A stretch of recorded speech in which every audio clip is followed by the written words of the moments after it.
muito bom dia a todos. Agradeço desde já à PMIP o simpático convite para estar presente neste webinar. Acho que uma iniciativa que a todos deve congratular.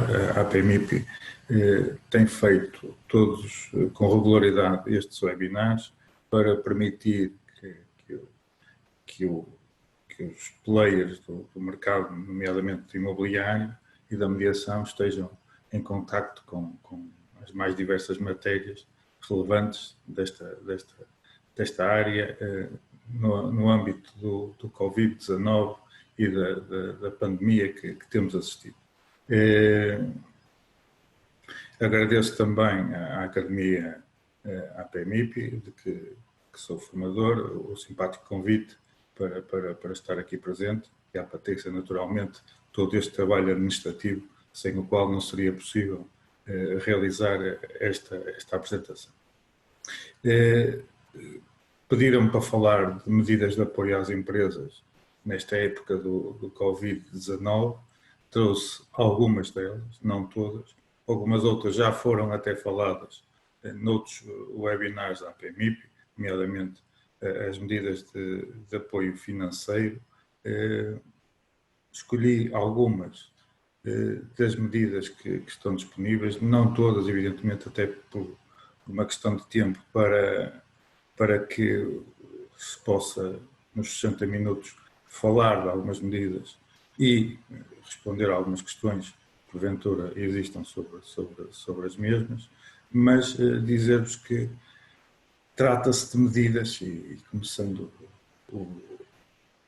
a ideia de que se tratam de medidas de protelar alguns encargos financeiros das empresas, exceto a medida de apoio à manutenção dos contratos de trabalho, esta primeira medida extraordinária de apoio às empresas, o layoff simplificado. Todas as outras medidas são, quase, na sua maioria, algumas dilações, deferimentos em alguns encargos financeiros, nomeadamente vamos falar do deferimento do pagamento das rendas e de impostos e contribuições sociais. Ora, se trata de deferimento, não é, evidentemente, um perdão. Pelo contrário, as pessoas vão ter que pagar, as empresas vão ter que pagar, vão pagar mais tarde, vão pagar em prestações mais tarde. A ideia destas primeiras medidas, e neste âmbito, terá sido, nestes meses de confinamento social, aliviar os encargos financeiros das empresas. Nunca, parece-me, que teve mais emprego, melhor não podia ser emprego, a expressão para pagar e para morrer, quanto mais tarde puder ser, o povo dilo, e neste caso parece que são as ideias para este momento serão pagar o mais tarde possível os encargos que as empresas têm. Isto porque se pensa que as empresas nestes meses terão uma dificuldade de tesouraria em virtude do quase encerramento da atividade, pelo menos o encerramento dos estabelecimentos e algum abrandamento da sua atividade. Vou-vos então falar dessas medidas extraordinárias, de um apoio extraordinário aos membros dos órgãos sociais, da mora no pagamento das rendas não habitacionais e da flexibilização do pagamento de impostos e contribuições sociais. É este o sumário que vos trago para falar durante estes 60 minutos e espero que no fim estejam minimamente esclarecidos e que eu possa, de alguma forma, depois também esclarecer alguma dúvida que ainda subsiste. Falar destas medidas implica, desde logo, falar do estado de emergência e saber o que é que temos em termos de estado de emergência. O estado de emergência é algo que ninguém tinha experiência. Para os estudantes de Direito não passava de uma menção na Constituição que era estudada e que se achava que nunca iria acontecer, mas o facto é que aconteceu. Aconteceu pela primeira vez, foi decretado o estado de emergência em Portugal e decorrente disso temos uma série de medidas e de limitações que vou referir. O estado de emergência foi declarado, como saberão, com início a 19 de março e, fruto das duas prorrogações, vigorará pelo menos até 2 de maio. Conta-se que o mesmo não seja prorrogado pelo Presidente da República, portanto, a ideia que todos temos e que é transmitida nos jornais é exatamente essa, de que o estado de emergência terminará a 2 de maio. Isto é relevante para efeitos de alguns exemplos que vou dar relativamente ao deferimento de algumas prestações. Do estado de emergência decorrem alguns deveres e obrigações para os cidadãos em geral e também para as empresas. O dever geral de proteção para os maiores de 70 anos, imunodeprimidos e portadores de doenças crónicas, excetuam-se, evidentemente, a alguma circulação com determinados propósitos. Um dever geral de recolhimento para os cidadãos em geral, com exceção, evidentemente, da circulação com determinados propósitos ou de determinadas pessoas. As pessoas continuam a poder circular, nomeadamente para trabalhar. E, por fim, a obrigatoriedade da adoção do regime de teletrabalho, independentemente do vínculo laboral, sempre que as funções do trabalhador ou do prestador de serviços o permitam. Estas são, na generalidade, as medidas do estado de emergência relativamente aos cidadãos em geral e aos trabalhadores em particular. Depois, relativamente às atividades económicas, verificamos que existiram, desde logo, encerramentos de algumas atividades e estabelecimentos, desde antes mesmo de ser declarado o estado de emergência, penso em ginásios, cinemas, etc. Foram suspensas as atividades de comércio a retalho, com exceção dos estabelecimentos de comércio por grosso e dos estabelecimentos que pretendam manter a respectiva atividade exclusivamente para entrega ao domicílio ou disponibilização de bens à porta do estabelecimento ou ao postigo, estando nesse caso interdito o acesso ao interior do estabelecimento pelo público. Ou seja, os estabelecimentos comerciais estão encerrados, exceto se venderem à porta, ao postigo, está proibida a entrada do público no estabelecimento. Quanto às prestações de serviços, no que nos será mais particular e nos dirá mais a respeito, temos que estão suspensas as atividades de prestação de serviços em estabelecimentos abertos ao público. Ou seja, e no caso concreto das mediadoras imobiliárias, estão suspensas as prestações de serviços no estabelecimento aberto ao público, não está suspensa a atividade de mediação imobiliária, desde que respeitadas as demais regras em vigor, nomeadamente da Direção-Geral de Saúde, é possível às mediadoras continuarem a prestar os serviços de mediação imobiliária. E nisso temos assistido a uma grande evolução, até em termos tecnológicos, por parte das mediadoras. Muitos dizem que em várias atividades, fruto desta contingência, deram-se passos de algumas dezenas de anos em um mês, a verdade é essa. Nós nunca pensamos vender casas ou mediar casas pela internet. O facto é que isso tem acontecido. Têm sido feitas visitas virtuais, têm sido feitas angariações com fotografias tiradas pelos proprietários. Enfim, tem sido inovada a mediação imobiliária, tal como noutros ramos. Por exemplo, o setor automóvel está a vender carros na internet e a vir trazer o carro à casa do cliente. A mediação imobiliária também teve algumas respostas prontas para esta nova realidade, para estas novas exigências de saúde pública que impedem a atuação normal dos agentes e por isso é de louvar que o setor se tenha rapidamente adaptado e reformulado algumas práticas, sendo certo que, como vamos ver, são precisos apoios. Tudo isto é à custa do esforço pessoal e financeiro das empresas e, portanto, exige e espera-se que alguns apoios as empresas também de mediação têm. Sendo certo que os apoios a outros setores de que depende a mediação também serão importantes.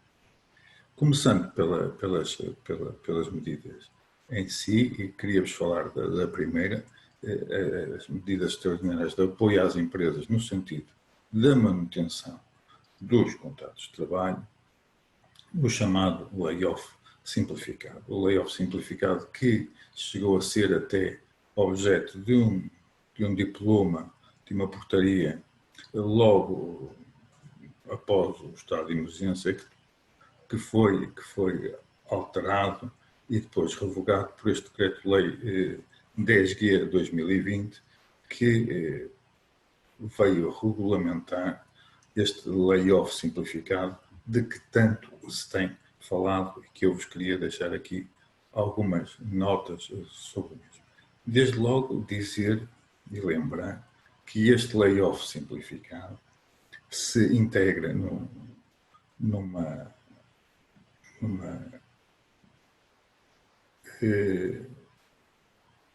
previsão legal no Código de Trabalho do layoff.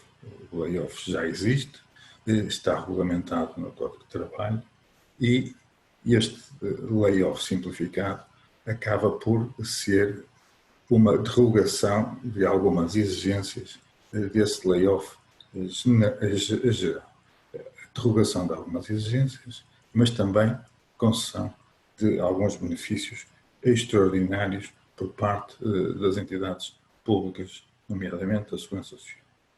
Mas a lembrar também que em tudo que não se encontre regulamentado neste layoff simplificado, se aplicarão as regras do Código de Trabalho relativamente ao layoff. A segunda ideia é dizer que as empresas não estão proibidas, não estão impedidas de recorrer ao layoff normal previsto no Código de Trabalho.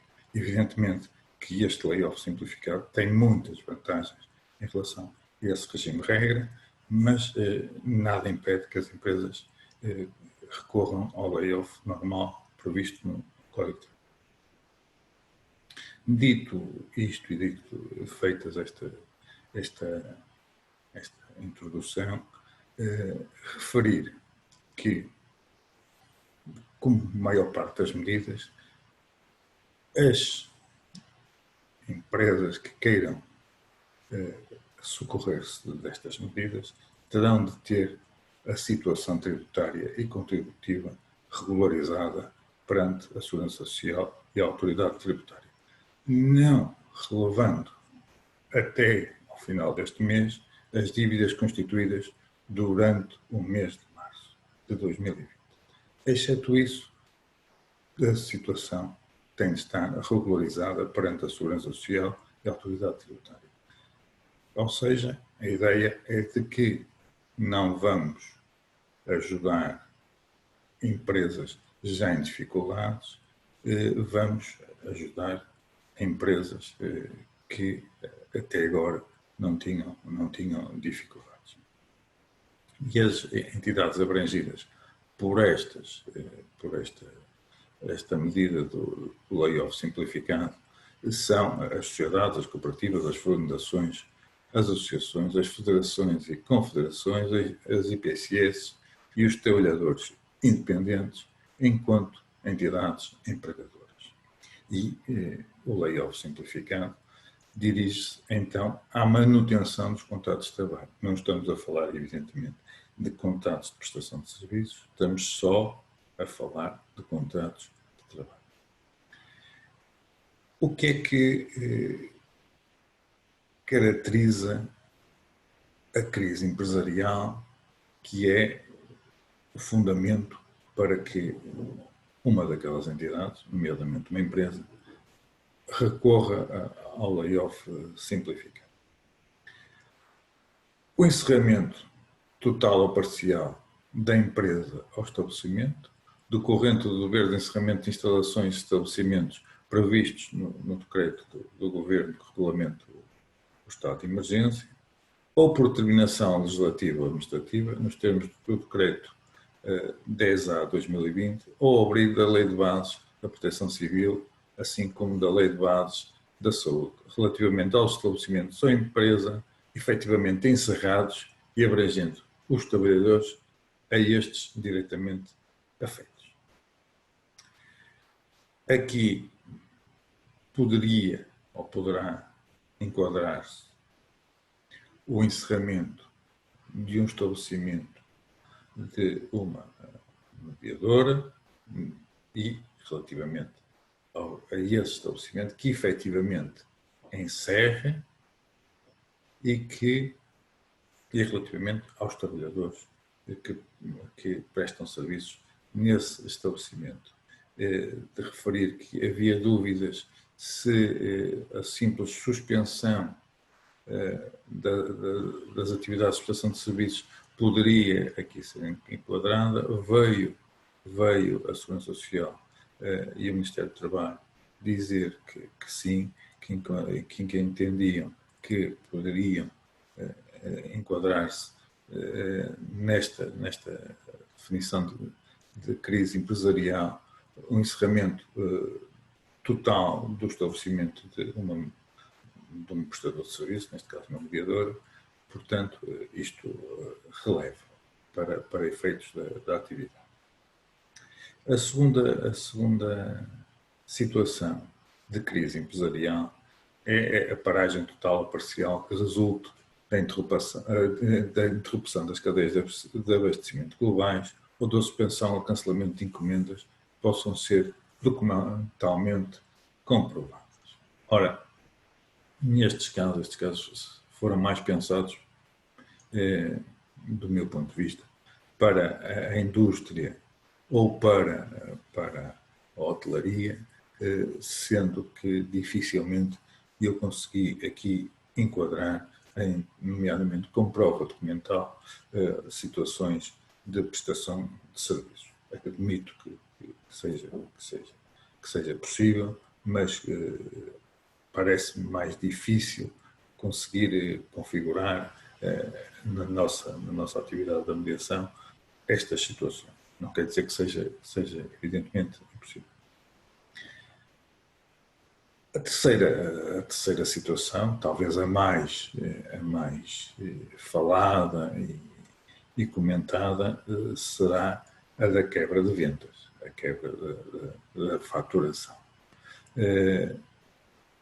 A quebra da faturação terá sido, porventura, o fundamento que a maior parte das empresas recorreu para pedir o layoff, ou, se não recorreu, pensa recorrer, porque é um facto objetivamente comprovável, embora tenha sempre de o ser documentalmente.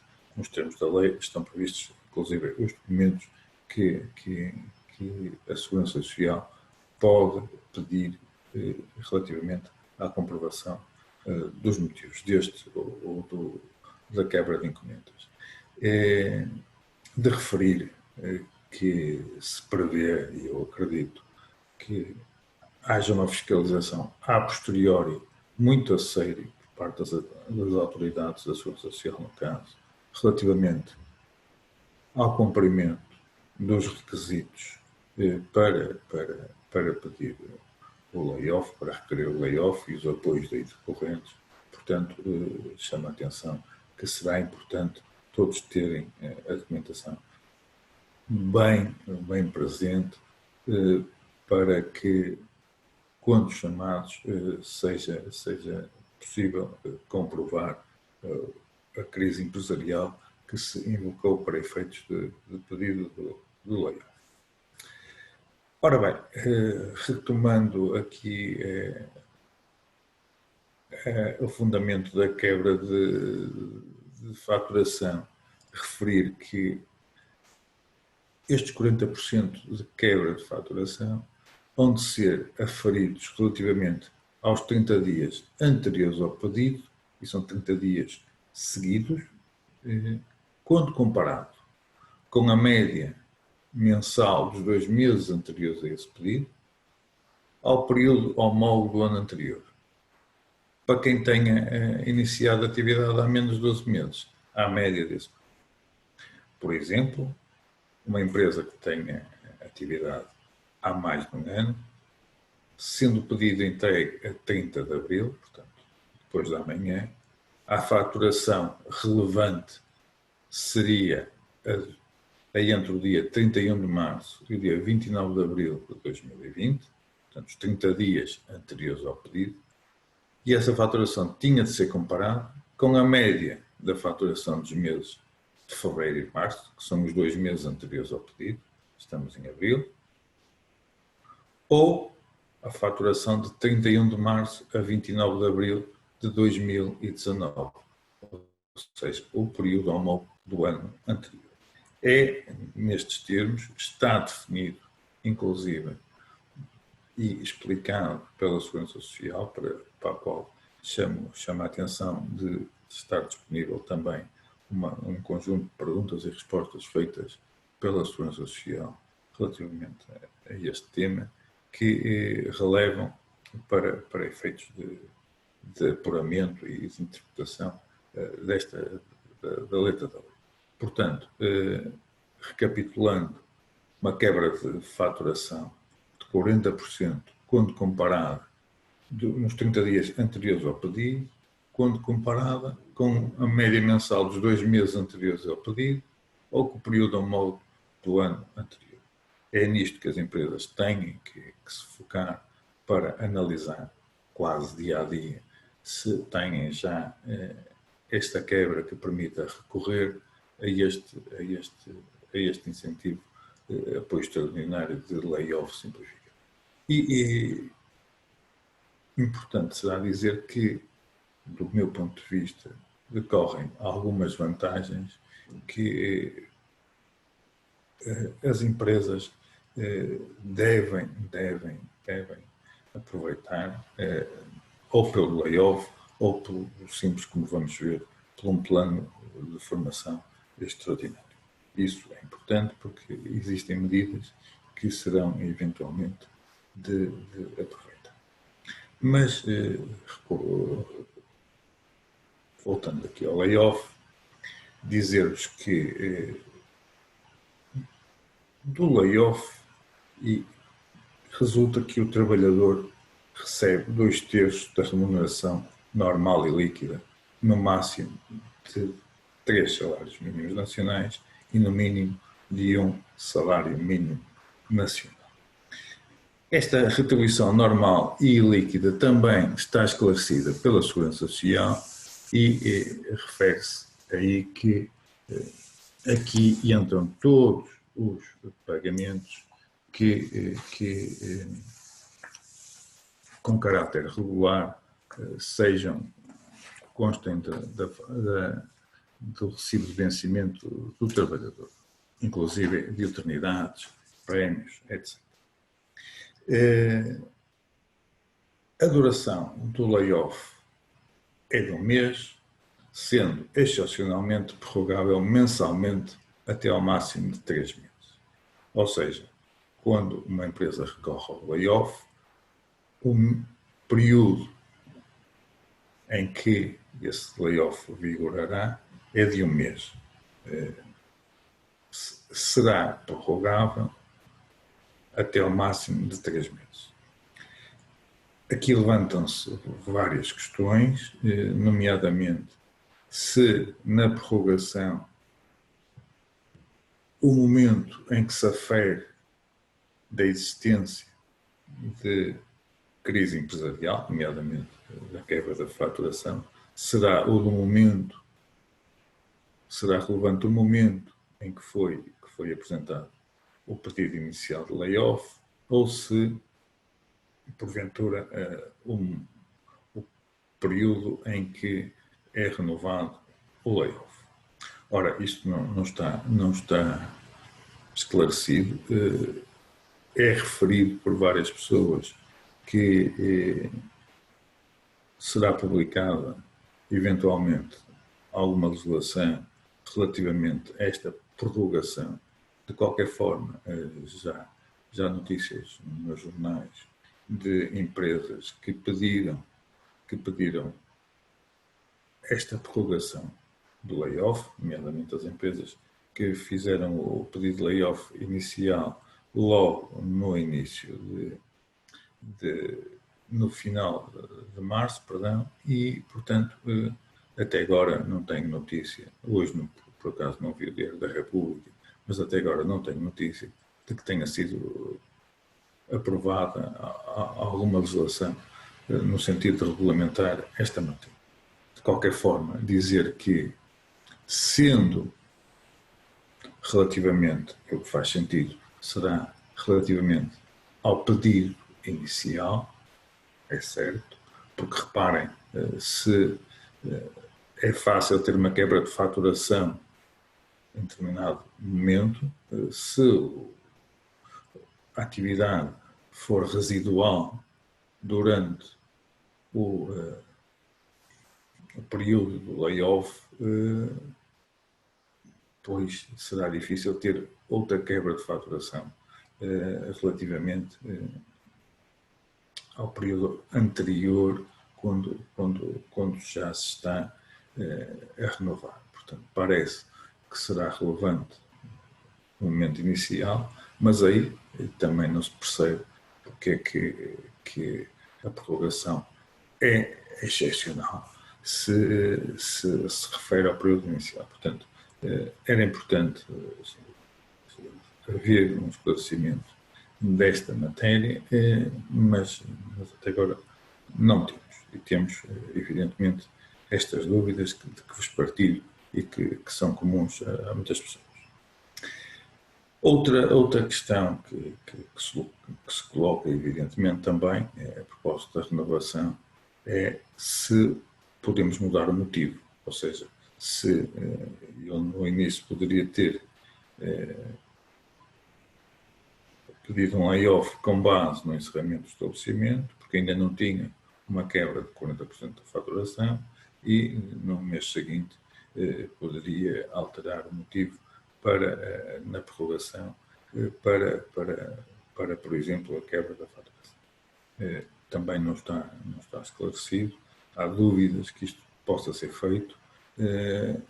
Até há dúvidas em termos práticos, como é que isto se faz, se é reintroduzindo um novo pedido, porque até agora desconhece que haja formulário da Segurança Social para o pedido de renovação.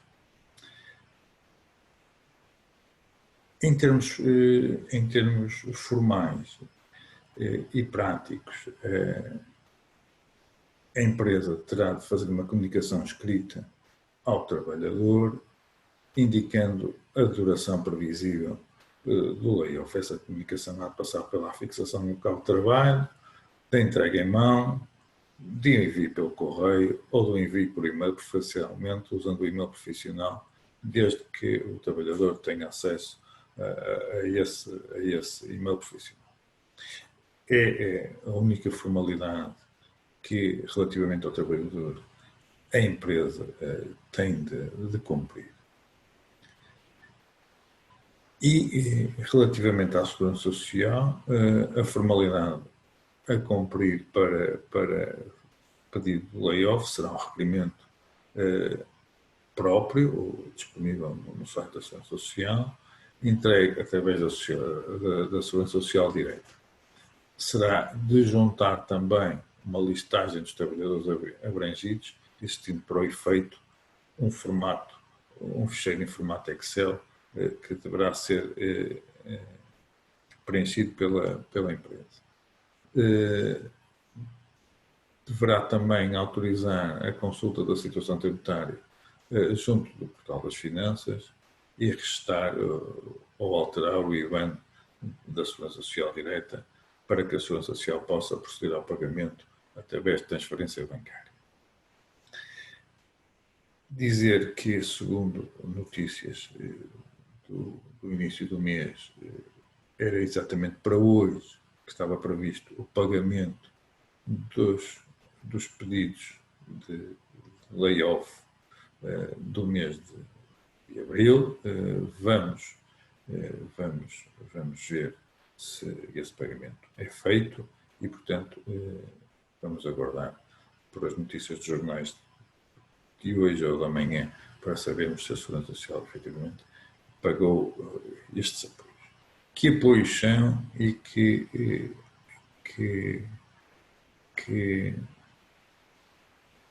benefícios é que a empresa tem? Já vamos ver. Dizer-vos também que este layoff simplificado pode ser complementado com um plano de formação aprovado pelo IFP, que confere uma bolsa adicional de 132,60 €, destinada em partes iguais ao trabalhador e ao empregador, e a formação é organizada pelo IFP em articulação com a empresa e desenvolvida à distância quando possível.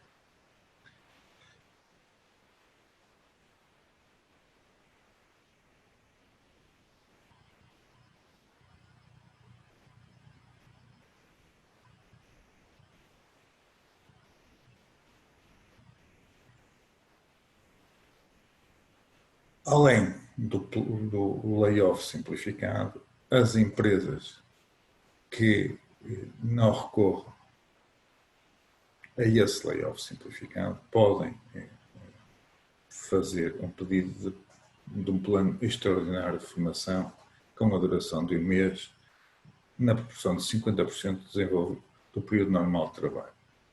E é desenvolvido à distância, e esse programa é feito pelo IFP e é desenvolvido pelo IFP, e o apoio atribuído pelo IFP é entregue ao empregador e é calculado no valor proporcional às horas de formação até ao limite da segurança da remuneração mínima mensal garantida. Outros benefícios e apoios que as empresas têm se recorrerem ao layoff simplificado é exatamente a isenção de pagamento das contribuições à Segurança Social em cargo da entidade empregadora relativamente aos trabalhadores abrangidos e membros dos órgãos estatutários durante o período de vigência do layoff. Aqui a questão que se tem colocado é se, no caso de não suspensão, mas de redução do período normal de trabalho, se a isenção de contribuições à Segurança Social abrange toda a remuneração do trabalhador. Essa é uma questão que não está ainda esclarecida, mas dizer-vos que a isenção de pagamento de contribuições à Segurança Social a cargo da entidade empregadora é uma medida que não está prevista relativamente ao layoff normal previsto no Código de Trabalho. É uma medida, pois, excepcional deste layoff simplificado e que é um incentivo importante às empresas e uma ajuda importante. Outro incentivo importante às empresas é também a questão da retoma da normalização da atividade da empresa, em que há um incentivo financeiro de um salário mínimo por trabalhador abrangido pela IOF. Portanto, no caso representa um incentivo importante que as empresas, fim do layoff, podem e devem recorrer para assim ter outro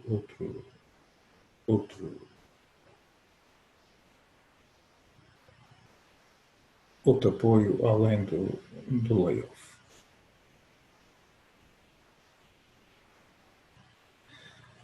Falado do layoff, tenho de dizer-vos ainda que no site da Segurança Social têm um simulador para perceberem quanto é que a empresa beneficia com o layoff e quanto é que qual é a percentagem a cargo da empresa e a cargo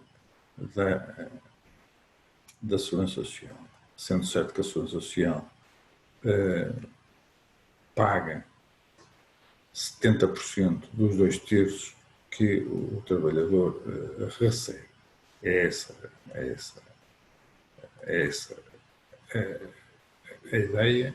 Da remuneração líquida mensal, o trabalhador recebe 2/3, no máximo tem remunerações mínimas mensais garantidas e no mínimo de uma, e dessa compensação retributiva, a Segurança Social paga 70% e a empresa 30%. Num salário de 1.000 euros, estamos a falar de contas redondas de 20% a cargo da empresa. São estas as contas normais de fazermos.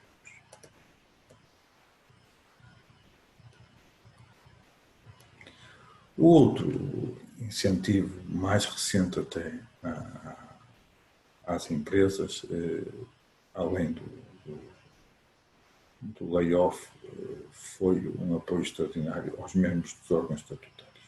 Verificou-se que os membros dos órgãos estatutários tinham o benefício de não terem, durante o período de layoff, descontos para a Segurança Social, não fazerem o pagamento de contribuições para a Segurança Social, mas nenhum apoio tinham além desse.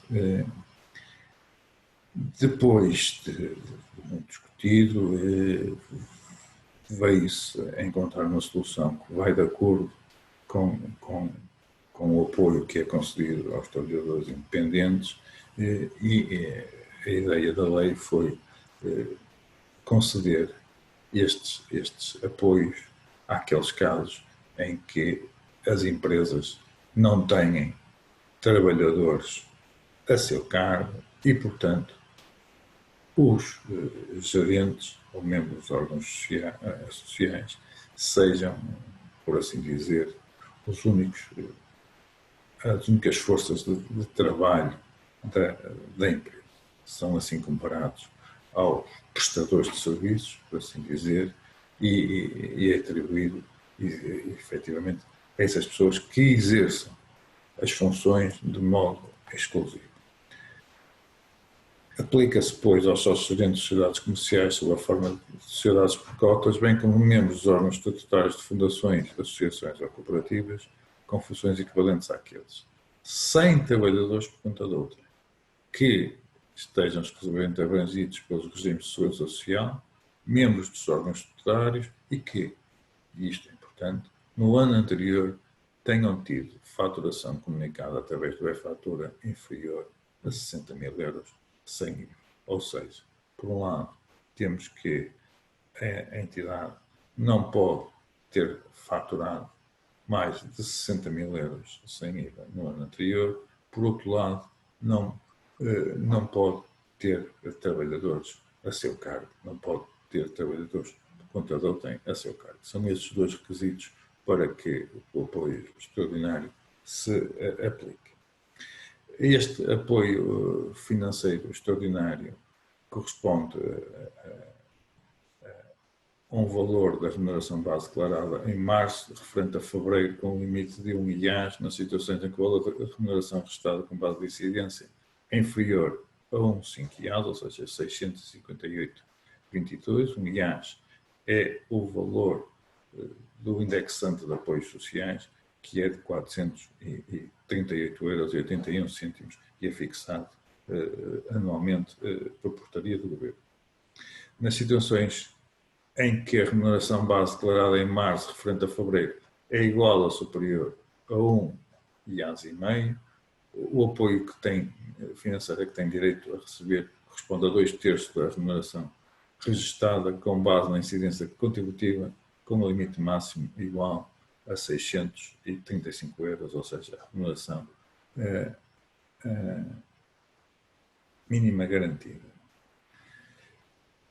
Atendendo ao adiantado da hora, passávamos também a falar da mora no pagamento da renda não habitacional, que eu penso que seja um assunto bastante importante e com aplicação prática relevante no âmbito da atividade da mediação imobiliária. Falo só, evidentemente, do arrendamento não habitacional. O arrendamento habitacional existem regras, e regras muito específicas, relativamente aos senhorios e aos inquilinos. No arrendamento não habitacional existem regras mais simples e que eu vos queria falar, porque penso que terá alguma relevância em sede de mediação imobiliária relativamente às empresas e relativamente ao arrendamento não habitacional do estabelecimento comercial. Trata-se não do perdão, mas do deferimento do pagamento das rendas vencidas nos meses em que vigora o estado de emergência e no primeiro mês subsequente, para os 12 meses posteriores ao fim do estado de emergência, em prestações mensais não inferiores a 1/10 do montante global e pagas com as rendas dos meses seguintes. Este regime é aplicável às rendas vencidas a partir de 1 de abril e durante os meses em que vigora o estado de emergência e no primeiro mês subsequente. Ou seja, vigorando o estado de emergência até 2 de maio, é aplicável às rendas que se vençam nos meses de abril, maio e junho. É isto que todos estamos a contar. Se o estado de emergência terminar no dia 2 de maio, estamos a falar de 3 rendas, abril, maio e junho. As duas que se venceram durante o período do estado de emergência e a terceira que se venceu no mês subsequente ao fim do estado de emergência. Contando que as rendas se vençam ao dia 1 de cada mês, o que é o normal nos contratos de arrendamento não habitacionais. Que contratos estão incluídos neste regime? Os arrendamentos não habitacionais de estabelecimentos abertos ao público destinados a atividades de comércio, a retalho e de prestação de serviços. Encerrados ou que tenham as respectivas atividades suspensas devido à execução do estado de emergência, incluindo casos em que estes mantenham a prestação de atividades de comércio eletrónico ou prestação de serviços à distância ou através de plataforma eletrónica. Parece-me, pois, que este regime será aplicável aos contratos de arrendamento não habitacionais das mediadoras, mesmo que continuam com atividade fora do estabelecimento, como o podem fazer.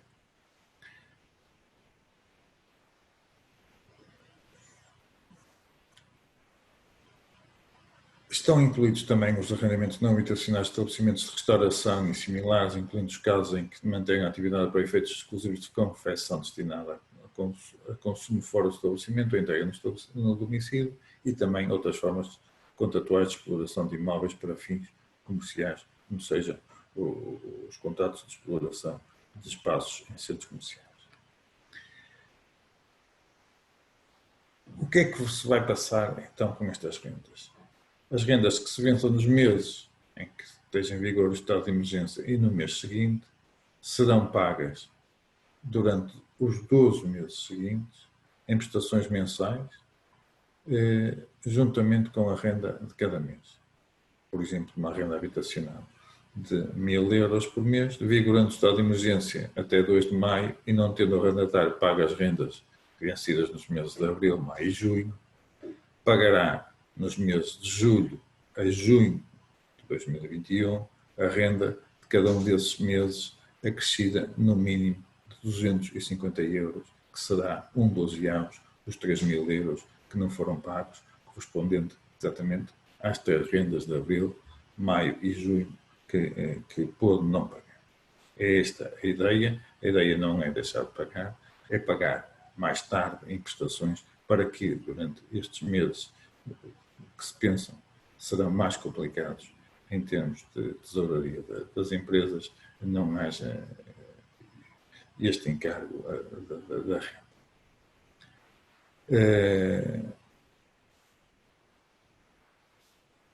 Deste regime resultam ainda outros benefícios, a impossibilidade de cancelamento dos contratos de arrendamento por falta de pagamento de rendas devidas relativas aos meses em que vigora o estado de emergência e no primeiro mês subsequente, ou seja, não podem ser resolvidos os contratos com base na falta de pagamento das rendas neste período e não pode também ser exigido pagamento de uma indenização ou qualquer outra penalidade por atraso no pagamento das rendas nos termos previstos neste regime. Este é outro dos benefícios e que não tem, segundo a lei, de ter nenhuma comunicação formal ao senhorio. A lei não exige que o arrendatário faça alguma comunicação formal ao senhorio neste sentido. De qualquer forma, acho que é de todo aconselhável e recomendável que assim o faça, porque só assim é que o senhorio poderá saber que o arrendatário pretende, fim do período de carência, fazer o pagamento das rendas em dívida e referentes ao período previsto na lei. Ou seja, informar o senhorio de que não se fez o pagamento com base nesta prerrogativa legal e de que será possível depois fazê-lo e será feito através do pagamento em dozeavos durante 12 meses de cada um, juntamente com cada uma das rendas, do valor total em dívida. Era isto que vos queria falar e o tempo voa e já faltam 10 minutos para terminarmos. Era isto que vos queria falar. Há um outro incentivo, um outro apoio às empresas, que é a flexibilização do pagamento de impostos e contribuições sociais. Deixava-vos só a generalidade dessas medidas, que é a flexibilização do pagamento de impostos e contribuições sociais e a suspensão até 30 de junho dos processos de execução fiscal. Nos meses de abril, maio e junho, as contribuições sociais devidas são reduzidas temporariamente em 2/3 e o remanescente paga em planos prestacionais de 3 ou 6 meses, a partir do segundo semestre do ano. Nos meses de abril, maio e junho, a entrega do IVA e entregas de retenção na fonte de IRS e IRC podem ser liquidadas em 3 ou 6 pagamentos fracionados. Obrigações, portanto, e resumindo, deixava-vos com esta generalidade, obrigações de IRC, adiamento do PEC, prorrogação da entrega no modelo 22, prorrogação do pagamento especial por conta e do PAC, deferimento de 2/3 do pagamento das contribuições sociais da responsabilidade da entidade empregadora de março, abril e maio de 2021 para o segundo semestre de 2020, pagos através de um plano prestacional de 3 ou 6 meses. Entrega fracionada das retenções na fonte de IRS em 3 ou 6 meses a partir de abril. Relativamente ao IVA, entrega fracionada do IVA ao Estado em 3 ou 6 meses a partir de abril. São estas as medidas na generalidade de flexibilização dos pagamentos de impostos e contribuições sociais. Deixei-vos já uma panorâmica, depois podem consultar detalhadamente na apresentação como é que essas medidas funcionam e quem é que pode beneficiar delas.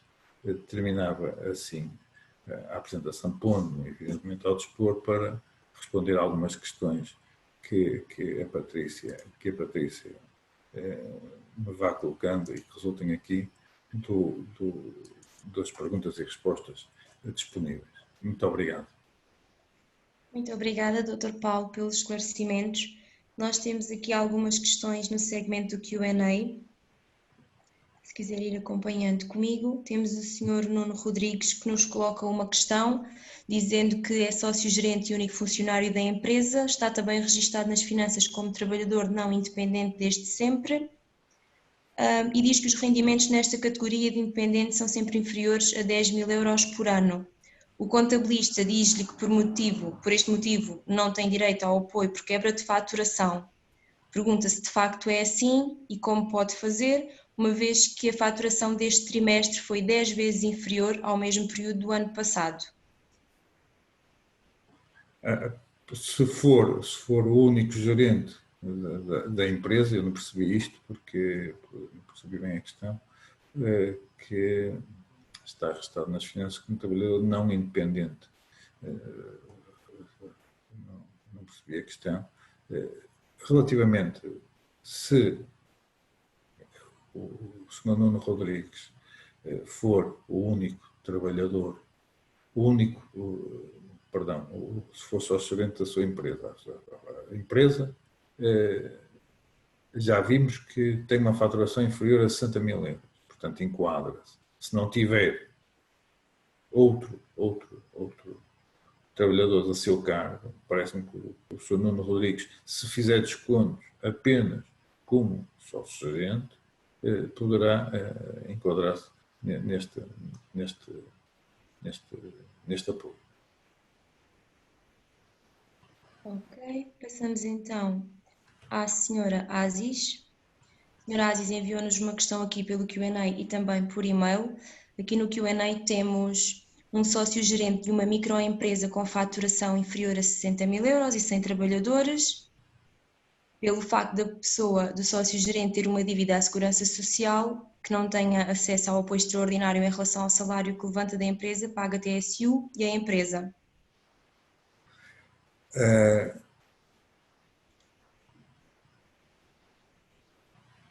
Reparem, quem tem a dívida é a Segurança Social, pelo que eu percebo, é o sócio-gerente e não a empresa. Quem tem de ter a Segurança, a contribuição regularizada, parece-me que é a empresa, portanto, não me parece que seja motivo para que não possa recorrer ao apoio. A Sra. Aziz, por e-mail, enviou-nos também 3 questões. A primeira relativa ao pagamento fracionado de IVA, se existe algum critério quanto à elegibilidade para o pagamento em 3 ou 6 prestações que tenha a ver com a faturação comparativa em relação ao período homólogo do ano passado? Não existe nenhum desses requisitos. As pessoas, basta terem as contribuições regularizadas para poderem aceder a esse incentivo. E há alguns limites que estão na apresentação relativamente ao número de funcionários, mas nas pequenas empresas basta exatamente cumprir isso. Agora, relativamente ao pagamento fracionado de TSU, pergunta ainda se a taxa social única referente a março, a pagar até 20 de abril, pode ser fracionada em 3 ou 6 meses? Sim. E, por último, relativamente aos apoios a sócios gerentes de microempresas sem trabalhadores, quais os meses abrangidos e quais os critérios de elegibilidade ou impedimento? São aqueles que estão na apresentação, a partir de março, e lá está. São os mesmos critérios que foi referindo de não existência de dívidas, portanto, situação contributiva regularizada perante a Segurança Social e as finanças, sendo que para as pequenas empresas será isso o suficiente. Estou aqui a ver alguns participantes a pedirem o PowerPoint do Dr. Paulo. Pode disponibilizar. Com certeza, eu pedia, por favor, às pessoas que têm interesse em recepcionar a apresentação que façam o pedido para o e-mail geral da APMIP, que é o geral@apmip.pt, e nós faremos o envio tão breve quanto possível. Vamos aqui tentar encontrar outras questões. Temos, por exemplo, aqui a do Sr. António Jorge. As rendas habitacionais também se aplica à suspensão de renda ou somente uma redução durante o período de emergência? Relativamente às rendas habitacionais, há critérios apertados na lei e que implicam para os senhorios ou para os inquilinos o cumprimento de algumas medidas. Não é como nas não habitacionais, que basta ter o estabelecimento suspenso ou a atividade de prestação de serviços encerrada. Exige para o inquilino, nomeadamente, a perda de rendimentos. Com certeza, passamos então a outra questão da Sra. Maria José Rodrigues. O Dr. Paulo está a acompanhar. Bom dia, em relação exatamente ao pagamento por conta, existe alguma alteração? Porque fazer pagamento por conta num período em que não se fatura parece-me injusto. Não, é isto que eu disse. Não é? É o deferimento, não é? Uma parte. A Sra. Elsa Nogueira, em relação ao incentivo financeiro extraordinário para a normalidade, é aplicado também aos trabalhadores que não estejam em layoff? Esses apoios são do IFP? Não, o incentivo extraordinário para o regresso à normalidade é aplicável apenas e só aos trabalhadores abrangidos pelo layoff. Ou por incentivo do apoio extraordinário de formação extraordinária. Não é? Só isso. Com certeza, e temos aqui mais uma questão do Sr. Paulo Menezes. Sou sócio-gerente e funcionário da empresa, mas tenho também uma funcionária com contrato de trabalho. Eu não tenho apoio? Não tem apoio. Não tem apoio porque a empresa não cumpre um dos critérios, que é não ter trabalhadores por conta de outra. Com certeza, já estão aqui esclarecidas as questões que nos foram fazendo chegar através do Q&A e também por e-mail. Esperamos que estejam esclarecidas. Dr. Paulo, não sei se quer acrescentar aqui algum pormenor antes que eu passe às Muito obrigado pela atenção. Espero ter sido produtiva esta hora de trabalho e que estou ao dispor para qualquer questão através da APMIP. Então, podem fazer chegar as questões que você puder ajudar. Estou disponível. Muito obrigado. Muito gosto.